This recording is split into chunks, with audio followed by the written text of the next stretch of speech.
예, 에스더서는 한편의 어떤 소설 같은 얘기를 담고 있습니다. 그래서 아마 지금 이제 오늘 본 사장이 가장 피크에 이르는 그런 정점에 이르는 내용이 아닌가라는 생각이 듭니다. 그러니까 지난 시간에 말씀드렸듯이 하만이라는 이 아말렉 족속 사람이 페르시아 제국의 2인자가 됩니다. 그런데 이 하만에게 모르드게가 절하지 않는다라는 이 이유 때문에 사실은 뭐 하만 입장에서는 자존심이 무척 상했겠죠. 그래서 하만 한 사람을 죽이려고 들다 보니까 유다 민족 전체가 자신에게는 좀 위협 될 수 있는 민족이라는 생각이 들어서 유다 민족을 몰살하려는 계획을 세우고 왕의 허가를 받아냅니다. 결국은 이제 실행하는 일만 남았습니다. 당연히 모르드게를 비롯한 유다인들에게는요, 지금 다시 모든 민족이 몰살을 당할 위기에 처하게 된 겁니다. 그래서 모르드게는 굵은 베옷을 입고 재를 뒤집어 쓰고 성중에 나아가서 통곡하였다라고 했습니다. 사실 지금 모르드게가 할 수 있는 유일한 수단이라고 할까요? 방법은 이것밖에 없었습니다. 이 당시가 오늘날과 같이 민주주의가 발달된 상황이라서 이거는 부당한 권력자의 행포입니다. 그래서 법적으로 소송을 걸 수 있는 것도 아니고요. 그렇다고 해서 유다 민족 전체가 여기에 집단적으로 행동을 나서서 잘못된 일이라고 데모를 할 수도 없는 일이었기 때문입니다. 사실 이 당시에는요, 권력자의 횡포에 맞서 싸울 방법이라는 것은 거의 없었습니다. 그냥 엎드려서 도와달라는 그런 말을 하는 것 외에는 할 수 있는 방법이 아무것도 없었기 때문입니다. 여러분, 지금 모든 유다 민족을 멸하라는 왕의 명령서를 받아들고 성중 앞에 지금 베옷을 입고 재를 뒤집어 쓰고 엎드려 있는 모르드게의 심정이 어땠을까? 한번 좀 상상해 보십시오. 물론 우리가 직접 겪은 일이 아니니까 깊이 와닿지는 않겠지만 여러분 생각해 보십시오. 민족을 떠나서라도 우리 가족이 지금 누군가에게 다 죽이라는 명령을 받아서 이제 며칠 날짜만 되면 다 죽을 거라고, 어쩌면 나를 받아놨다고 생각해 보십시오. 여러분, 그 마음이 얼마나 절박하겠습니까? 사실 우리도 살면서요, 모르드게처럼 이렇게 심각한 상황은 아니지만 여러분, 살다 보면 한번 절박한 상황을 만날 때가 누구에게나 다 있습니다. 근데 여러분, 절박한 상황 앞에 설 때 여러분은 주로 어떤 감정이 드십니까? 어떤 감정이 가장 크게 드시나요? 우리 공부하는 학생들은 아마 학점 받을 때 제일 절박할 때도 있을 테고요. 직장인은 직장을 잃었을 때 또 제일 절박할 수도 있을 테고, 또 나이가 들어서는 몸이 아플 때 또 가장 절박할 수도 있을 것입니다. 그래도 여러분, 그런 절박한 상황 앞에 처하게 되면 누구라도 할 것 없이 대부분의 사람들이 갖는 가장 큰 감정, 그것은 바로 두려움이 아닐까라는 생각이 듭니다. 여러분, 남유다가 바벨론의 망에 포로로 끌려갈 것이라고 사실은 하나님께서 그 오랜 시간 동안에 수많은 선지자들을 보내서 예언을 하셨습니다. 그 중에 한 사람이 예레미야 선지자입니다. 예레미야 선지자가 무시하게 외쳤습니다. 우리 유다는 바벨론에 망할 거고 여기 있는 모든 사람들 다 포로로 끌려갈 것이다. 여러분, 유다 백성들이 이 얘기를 당연히 싫어했습니다. 왜 싫어했냐면 무섭고 두려웠기 때문입니다. 나라가 망해? 이것도 두려운 일인데 무지막지한 저 바벨론에 포로로 끌려간다. 여러분, 이건 사는 게 아닌 그런 인생이 된다는 겁니다. 많은 사람들이 그래서 예레미야를 싫어했습니다. 미워했습니다. 그런데 예레미야는 이렇게 두렵고 무서운 얘기를 전하면서도 예레미야 29장 11절에서 뭐라고 얘기하냐면, 나 여호와가 말하노라, 너희를 향한 나의 생각은 내가 하나니 재앙이 아니라 곧 평안이요 너희 장래에 소망을 주려 하는 생각이라 라고 얘기하십니다. 여러분, 유다 백성들이요, 지금 나라가 망해 포로로 끌려가 이 예레미야 예언을 듣고 너무나 두려웠는데, 예레미야는 오히려 뭐라고 얘기합니까? 여호와께서 이 예언을 지금 우리에게 주시는 이유는 두려워하라고 주신 것이 아니라 평안을 주고 미래에 소망을 주시고자 이 예언을 주셨다라는 겁니다. 여러분, 나라가 망하고요, 적국의 포로로 끌려간다라는 이 예언이요, 어떻게 평안과 소망의 메시지가 될 수 있을까요? 이거 아무리 생각해봐도 잘 이해가 될 수 없는 그런 말씀입니다. 근데 여러분, 예레미야의 이 예언은요, 이 두려움, 이것에 대해서 세상이 대하는 방식과 하나님의 방식이 다르다라는 것을 보여주고 있습니다. 여러분, 세상 살면서 두려움이라는 것은요, 누구라도 할 것이 누구에게나 다 언제나 피해가고 싶은 겁니다. 그러니까 살면서 우리가 두려운 상황을 최대한 만나지 않으면 사실 그것이야말로 여러분 최고의 행복이라고 여겨집니다. 그래서 여러분, 두려움을 대하는 세상의 방식은 한마디입니다. 도피입니다. 도망치는 겁니다. 할 수만 있으면 최선을 다해서 두려운 일을 만나지 않도록 이렇게 저렇게라도 도망 다니는 것, 도피하는 것, 그게 세상의 방식입니다. 하지만 여러분, 하나님은요, 두려움을 정면 돌파하라고 하십니다. 이게 처음이 힘들지요. 믿음으로 우리가 한 번이라도 두려움을 정면 돌파하고 나면 여러분, 그 사람은 이제요, 더 이상 두려움에 사로잡히지 않고 당당하고 힘있게 세상을 살아갈 수 있는 믿음의 능력자가 됩니다. 여러분, 다니엘서에 나오는 그 풀무불에 들어갔던 다니엘의 세 친구 있죠? 사드락, 메삭, 아벳느고. 여러분, 들어갈 때의 심정도 우리가 이해가 되지만 한번 생각해 보십시오. 풀무불에서 들어갔다 살아나왔습니다. 여러분, 이제 이 세 사람에게 두려울 일이 세상에 뭐가 있을까요? 사자굴에 들어가기 전까지는 두려웠겠지만 사자굴에서 살아나왔습니다, 다니엘이. 여러분, 이제 다니엘이 살아가면서 어떤 일을 만난다고 해도 어이구 두렵다라고 말하겠습니까? 어떤 일을 만나도 무서워서 못 살겠다라고 말할 수 있겠습니까? 아마 이제는 무슨 일을 만나도요, 괜찮아, 할 수 있어, 해결할 수 있어, 넘어갈 수 있어라며 아마 담대해질 것입니다. 성경을 보면요, 믿음으로 두려움에 맞서 싸운 무수한 신앙의 위인들이 나오는 것을 우리가 볼 수 있습니다. 하지만 참 가장 큰 문제가 뭐냐면 그 위대한 신앙 위인들의 그 승리가 곧장 오늘 나의 승리, 나의 얘기가 되기가 참 쉽지 않다라는 겁니다. 신앙을 조금이라도 갖고 있다 한다면 우리는 누구나 다 알고 있습니다. 하나님의 은혜로 오늘도 내가 무사히 살고 있습니다. 그럼에도 불구하고 여러분, 하나님의 은혜로 날마다 살고 있다라고 우리가 고백하고 믿고 있음에도 불구하고 이 두려운 일을 만나면 오늘도요, 도망치기 바쁜 게 보통의 우리의 모습입니다. 왜 그럴까를 한번 고민해 봤습니다. 여러분, 혹시 자전거를 처음 배울 때를 여러분 기억하십니까? 남들이 자전거 타는 거 보면 두 발로 잘 굴러갑니다. 되게 쉬워 보입니다. 근데 내가 맨 처음에 자전거를 탈 때는요, 누가 뒤에서 붙잡아 주지 않으면요, 멀쩡하게 가다가도, 누가 손잡고 가다가 손 놓은 걸 알게 되면 멀쩡하게 가다가도 쓰러지는 게 보통 자전거를 처음 배울 때의 모습입니다. 그러다 여러분, 한번 용기를 내서요, 내 힘으로 타봐야겠다, 누가 붙잡아 주지 않아도 한번 넘어질 각오하고 내 힘으로 타봐야 되겠다 큰맘 먹고 자기 발로 힘차게 자전거를 굴렸는데요, 쓰러지지 않고 자전거가 잘 굴러갑니다. 그러면요, 그때부터 그 사람은요, 자전거를 탈 수 있는 그런 사람이 되는 겁니다. 여러분, 가만히 보니까 두려움도 그런 것 같습니다. 우리가 인생을 살면서 단 한 번만 용기를 내어서요, 기도로, 믿음으로 우리가 두려움을 이겨내면요, 여러분, 그 다음부터는 두려움을 극복하는 일이 훨씬 더 수월해집니다. 하지만 제가 말씀드리지만 진짜 안타까운 건 그 한 번의 경험을 하기가요, 그게 너무나 어렵다라는 겁니다. 사단이요, 믿는 사람들을 공격하기 위해서 가장 잘 사용하는 무기가 무엇인지 아십니까? 바로 두려움이랍니다. 여러분, 욥기서를 보지만 사단은요, 믿음의 사람에게 고난을 줄 수는 있어도 믿음의 사람의 생명을 해할 권세는 하나님께로부터 부여받지 못했습니다. 그러니까 사단이 우리를 죽일 수가 없다는 것입니다. 그런데 왜 많은 사람들이 사단의 시험에 들어 죽을까요? 겁먹어서 그렇습니다.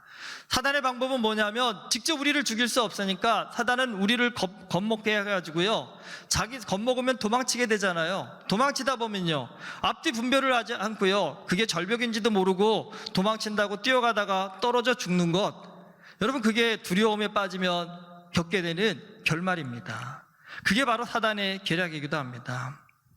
그러게 여러분, 우리가 살면서요, 어떤 두려운 일을 만나도 일단 겁먹지 않아야 됩니다. 그리고 한번 담대하게 한번 맞서 싸워봐야겠다라고 용기를 가지면요, 우리는 넉넉히 이길 수 있습니다.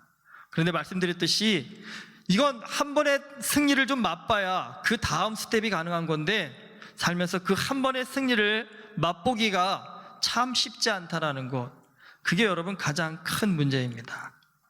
지금 궁궐 문 앞에 엎드린 모르드게, 여러분 쉽게 짐작이 되실 겁니다. 그 마음 가운데 지금 얼마나 큰 두려움이 있었을까요? 모르드게도 눈앞이 지금 아마 캄캄하다는 표현이 맞는 그런 상황일 겁니다. 그 마음에 당연히 이런 생각이 들었겠죠. 이 일을 어쩌나, 정말 이렇게 우리 유다 민족 전체가 다 죽는다는 것인가? 그런 걱정이 그 마음 가운데 가득했을 것입니다. 그러나 우리가 꼭 기억해야 할 것이 있습니다. 여러분, 어떤 위기 상황에서도요, 생명을 건 담대한 기도는요, 우리 마음에 용기를 줍니다.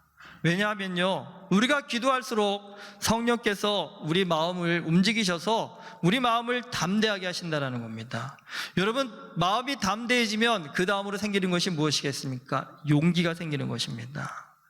여러분, 두려움이 커지면요, 그 사람 눈에는요, 죽는 길 외에는 보이지가 않습니다.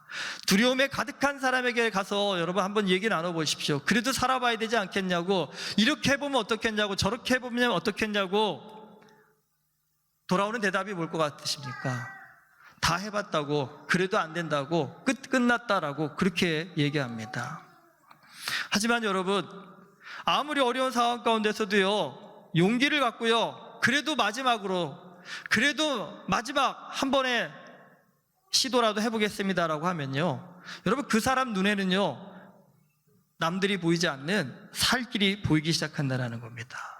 그리고 특별히 두려움 가운데 여러분 기도를 하게 되어서 그 기도가 우리의 마음 가운데 용기를 주게 되면요, 그 눈에 영의 눈이 열리는데요, 그것이 뭐냐면요, 지금 내 눈앞에 닥친 이 두려운 상황에 담긴 하나님의 마음과 뜻이 보이기 시작한다는 겁니다.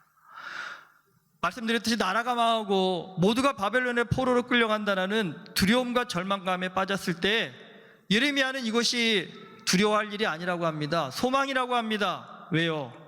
이것은 하나님께서 우리를 벌하셔서 우리를 끝장내시려고 주시는 것이 아니라 우리의 죄를 하나님께 용서받고 새로운 시대를 열어갈 수 있도록 하나님께 주신 은혜의 과정이라는 것입니다. 그러니까 남들은 다 나라가 망해 포로로 끌려가 여기에 매몰되어져서 이제 다 끝장났다라고 다 포기하는 그 상황에 예레미야는요, 이건 끝장이 아니라 하나님의 뜻이 담겨져 있다는 겁니다. 이 너머에 있는 하나님의 뜻, 하나님의 마음, 하나님의 은혜를 바라보아야 된다라고 예레미야는 그것을 선포했다는 겁니다. 여러분, 기도하는 자는 두려움 너머에 있는 하나님의 은혜를 바라보고요, 기도하지 않는 자는요, 두려움만 바라봐서 무너지게 된다는 겁니다. 두려움은 사단이 우리를 속여서 넘어뜨리기 위해 가장 잘 사용하는 전략이라고 말씀드렸습니다. 하지만 우리가 두려움에 넘어지지 않고 그 두려움에 담긴 하나님의 뜻을 볼 수 있게 된다면요, 여러분, 우리는요, 예레미야 선지자처럼 두려움을 달리 해석할 수 있는 능력을 갖게 됩니다. 이 두려움이라는 것은 하나님께서요, 우리를 크게 복 주시기 위해 사용하시는 축복의 통로라는 말씀입니다. 우리가 살면서 만나는 모든 두려움에는요, 여러분, 하나님의 영광을 드러내기 위한 큰 사명이 담겨져 있습니다. 역사 가운데 위대한 일을 이뤄낸 인물들을 한번 보십시오. 모두 다요, 남들보다 더 큰 두려움을 겪게 됩니다. 하지만 그들은요, 그 두려움에 쓰러진 것이 아니라 사명감을 갖고 그 두려움을 극복하였습니다. 똑같은 상황에서도 여러분, 사명이 없는 사람은 쉽게 포기합니다. 하지만 사명자는요, 끝까지 견디며 인내합니다. 인생을 성공하는 비법, 비결이 무엇인가? 사람마다 생각이 많이 다를 수도 있을 겁니다. 누군가 여러분에게 질문한다면 뭐라고 대답하시겠습니까? 당신은 인생을 성공하는 가장 큰 능력이 무엇이라고 생각하십니까? 라고요. 여러분이 생각하는 정답은 무엇입니까? 비결은 무엇입니까? 여러분, 역사 가운데 큰 일을 이룬 사람들을 한번 자세히 살펴보십시오. 물론 그 중에는 지식이 높은 사람들도 많습니다. 근데 여러분, 지식만 높아서 큰 일을 이룬 사람은 아무도 없습니다. 높은 지식, 아니 지식이 없다 할지라도요, 여러분, 인내할 수 있는 사람, 끝까지 견딜 수 있는 사람, 여러분, 그 사람이 인생을 가장 성공시키는 능력자라는 사실을 보게 됩니다. 두려움에 지금 모르드게가 엎드렸습니다. 그런데 그가 간절히 기도하면서 모르드게는요, 이 위기가 단순히 유다 민족을 멸살시키기 위한 것이 아니라는 믿음의 확신을 갖게 되었습니다. 어쩌면 하나님께서 우리 유다 민족을 더 크게 사용하시기 위한, 은혜를 주시기 위한 과정이구나 하는 것을 깨닫게 됩니다. 오늘 14절에 모르드게가 에스더에게 이렇게 얘기하지 않습니까? 이때 내가 만일 잠잠하여 말이 없으며 유다인은 다른 데로 말미암아 노임과 구원을 얻으려니와 너와 네 아버지 집은 멸망하리라. 내가 왕후의 자리를 얻은 것이 이때를 위함이 아닌지 누가 알겠느냐. 지금 죽게 되었다라고 성중 문 앞에 엎드렸던 모르드게가 이제는 어떻게 됩니까? 하나님이 어떤 방법으로라도 우리를 구원해 주실 것이다라고 확신하게 되었다라는 겁니다. 그러면서요, 그 방법적인 것도 생각하시죠. 이 놀라운 구원의 사역에 누구를 부르셨다고요? 에스더 너를 부르셨다라는 겁니다. 그러니까 에스더 네가 나서라는 것입니다. 그렇다면 여러분, 에스더의 관점을 한번 가보십시오. 알겠습니다. 유다 민족을 구원시킬 큰 사명을 하나님께서 에스더에게 부여해 주셨습니다. 그런데 그게 쉬운 일이 아니라는 사실입니다. 오늘 말씀에도 보았듯이 이건요, 왕에게 가서 에스더가 고해야 되는데 지금 상황이 안 좋습니다. 이 당시에는요, 참 어떻게 보면 안타깝죠. 왕후면 부인이잖아요. 부인도요, 왕이 부르지 않으면 가서 함부로 만날 수가 없었답니다. 그러니까 부르지 않았는데 부인이 어떤 식으로라도 따지고 싶어서 왕을 만나러 갔는데 왕이 제 허락도 없이 왜 들어왔어? 죽여. 그러면 죽는 겁니다. 그런데 왕이 그냥 불쌍해서라도 그 금규를 내밀어서 오라고 하면 그건 사는 것입니다. 근데 문제는요, 에스더가 지금 왕을 못 만난 지 일주일도 아니고 2주일도 아니고요, 한 달이 되었다라는 겁니다. 생각해 보시죠, 여러분. 이 당시 왕이 한 달 동안 부인을 부르지 않았습니다. 뭘 의미할까요? 뭔가 사랑이 식었겠지요. 그리고 뭔가 이 부인한테 좀 마음이 좀 돌아섰든지요. 하여튼 상황은 안 좋습니다. 이럴 때 화난다고 잘못 들어갔다가는요, 죽는 일밖에 안 되는 것입니다. 그렇다 한다면요, 여러분, 지금 에스더는요, 하나님께 부름받고 사명받은 줄 알겠는데 그 사명을 감당하기 위해서는 지금 죽을 각오를 해야 된다는 겁니다. 그러니까 어떻게 보면 에스더가 갈림길에 섰습니다. 지금 민족을 구원하는 영웅이 될 수도 있고요, 어떻게 보면 잠잠히 있으면 자기 혼자만 살겠다고 도망치는 비겁자가 될 수도 있다는 겁니다. 여러분, 내가 나서서 민족을 살릴 수 있습니다. 그런데 내가 죽을지도 모릅니다. 그런데 나는 잠잠히 있으면 살 수는 있습니다. 내가 에스더라면 어떤 길을 선택하시겠습니까? 여기에 그 사람의 어떤 마음의 크기라 그럴까요? 생각의 크기라 할까요? 가치의 크기가 나오겠죠. 여러분, 자기만을 위해서요, 이기적으로 사는 사람이라고 한다면요, 이런 위기 상황에서도 자기한테 유익한 선택을 할 것입니다. 그리고 모르드게는 이 유다 민족을 구원하기 위해서 하나님께서 너를 왕으로 세운 것이 아니겠느냐, 이렇게 해석했지만 에스더가 이기적인 사람이라면 어떻게 해석할 수 있을까요? 하나님께서 다 죽어가는 이 상황 가운데도 누구만? 나만 살려주시려고 나를 이 왕궁에 보내주셨구나. 나라도 살아야겠다. 조용히 있어야겠다. 여러분, 이것도 얼마든지 에스더가요, 자기를 합리화시키기 위해서 하나님께서 나를 사랑하셔서 내게 은혜를 주셔서 그렇게 보내셨다라고 그렇게 표현할 수도 있을 것입니다. 여러분, 사실 성경 해석이 그래서 참 중요합니다. 잘 해야 됩니다. 예전에 우리가 한국에 땅값이 오르고 부동산 투기가 막 일어날 때 많은 분들이 그런 간증하셨잖아요. 하나님께서 복 주셔갖고요, 내가 산 집이 엄청나게 가격이 올랐다고, 땅이 가격이 올랐더라고요. 여러분, 그것도 물론 복이 될 수는 있습니다. 그러나 큰 그림에서 보면요, 부동산이 투기가 된다면 그만큼 어려움 겪는 사람들이 많은 거잖아요. 그렇다 치면요, 남들도 그것 때문에 돈 벌어서 없는 사람은 더 없어지고 부자는 더 부자 되지는 그런 상황에 그리스도인들마저 동참해서 하나님이 나에게 복 주셨다라고 자기중심적으로 성경을 해석하는 것, 그럼 그것은 사회적 책임을 도외시한 그리스도인의 이기주의입니다, 사실은요. 그러니까 그 당시엔 그렇게 우리가 성경을 자기중심적으로 해석을 했지만 결국은요, 여러분, 그러한 간증들이 넘쳐나기 시작하면서 세상이 교회를 손가락질하기 시작했습니다. 너희밖에 모르는 사람들이라고. 그리스도인들은, 기독교인들은 자기밖에 모르는 사람이라고요. 여러분, 그것과 동시에 한국에서 기독교 인구의 비율은 점점점 줄어들기 시작했다는 사실입니다. 여러분, 우리가 하나님의 말씀을, 하나님의 뜻을 어떻게 바라보느냐는 사실은 우리 마음의 중심에 달려져 있습니다. 그러니까 우리는 그동안 너무 이기적인 마음을 가지고 성경을 다 나 중심으로 보고 해석할 때가 너무나 많았다는 사실입니다. 그러나 분명한 것은 성경은 나 중심이 아니라 하나님 중심입니다. 나를 위해서 하나님이 일을 하시는 것이 아니라 하나님의 나라를 위해서 우리가 일을 해야 된다는 겁니다. 그러니까 나의 유익한 일이 무엇인가를 생각하는 것이 아니라 하나님 나라의 유익한 일이 무엇인가를 좀 큰 그림을 볼 수 있어야 비로소 우리가 바른 하나님의 뜻을 볼 수 있고 올바른 하나님의 길을 걸어갈 수 있는 그런 그리스도인이 될 수 있다는 사실입니다.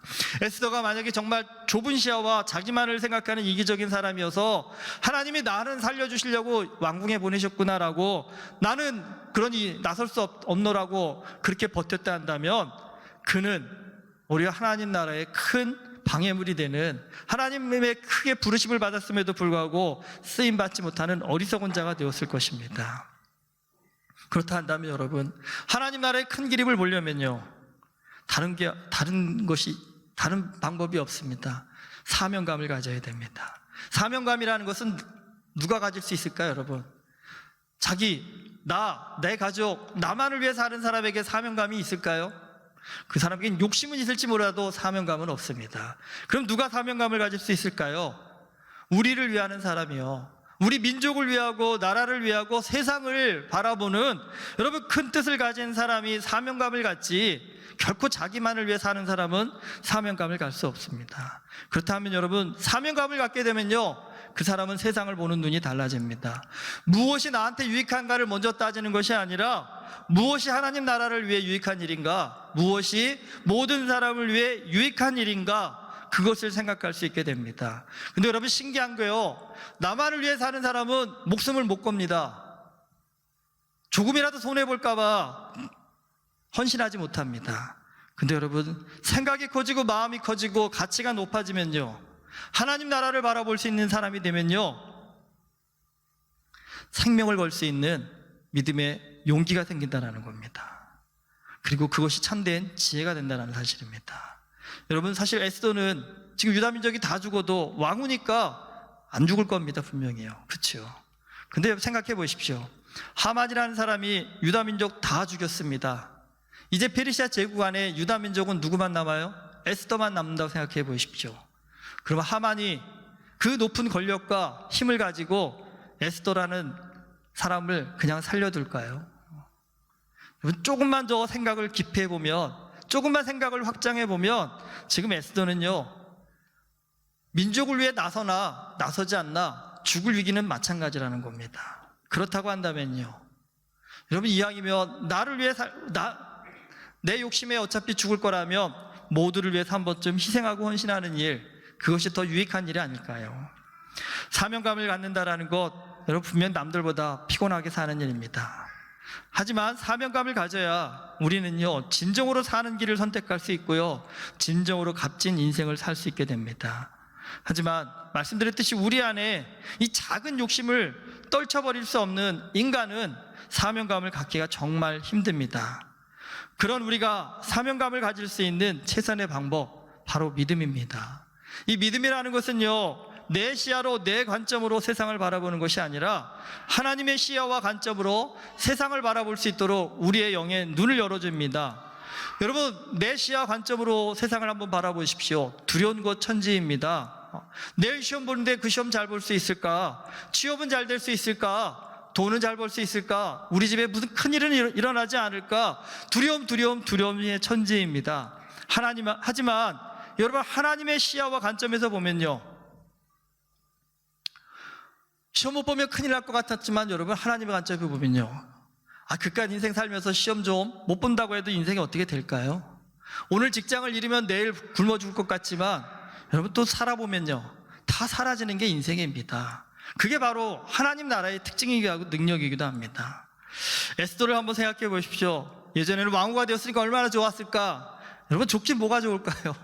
너무 힘든 일이 많았습니다. 너무 외롭고도 고통스러운 시대를 살아간, 어떻게 보면 한 연약한 여인에 불과했습니다. 하지만 여러분, 그렇게 연약한 에스더에게 믿음으로 사명감을 갖게 되니까요, 너무나 유명한 믿음의 고백을 하죠. 죽으면 죽으리라. 여러분, 살면서 어떤 위기 앞에서, 어떤 두려움 앞에서라도 우리도 정말 진정한 용기를, 믿음의 용기를 가지고 이렇게 한번 좀 고백해 보신 적이 있으신가요? 여러분, 다른 거 기억하지 마십시오. 문제는 두려움을 앞에 무너지는 우리의 마음입니다. 두려움 앞에 무너지지 않고 에스더와 같이 그 두려움 앞에 죽으면 죽으리라는 담대한 용기를 갖게 되면요, 여러분, 유다 민족이 죽을 위기도 하나님께서 해결해 주셨습니다. 그렇다 한다면 오늘 우리의 인생을 가로막고 있는 두려움은 적어도 여기에 계신 분 중에 이보다 더 큰 두려움을 갖고 계신 분은 없는 것 같습니다. 그렇다 한다면 여러분, 내 인생의 그 두려움을 극복할 수 있는 비결이 뭔지 에스더가 보여줬죠. 방법이 무엇인지 에스더가 보여줬죠. 여러분, 두려움 앞에 용기 잃지 마십시오. 두려움에 도망치려고 하지 마시고요, 한번 에스더와 같이 담대하게 맞서 싸워보십시오. 어차피 한번 살다 가는 인생입니다. 그렇다 한다면 이래 죽으나 저래 죽으나 인생은 마찬가지로 죽게 되어져 있습니다. 그렇다 한다면 평생 도망다니고 두려워서 떠는 그런 인생 살기보다는요, 하나님 앞에 주님, 제가 죽으면 죽겠습니다. 나에게 용기 주십시오.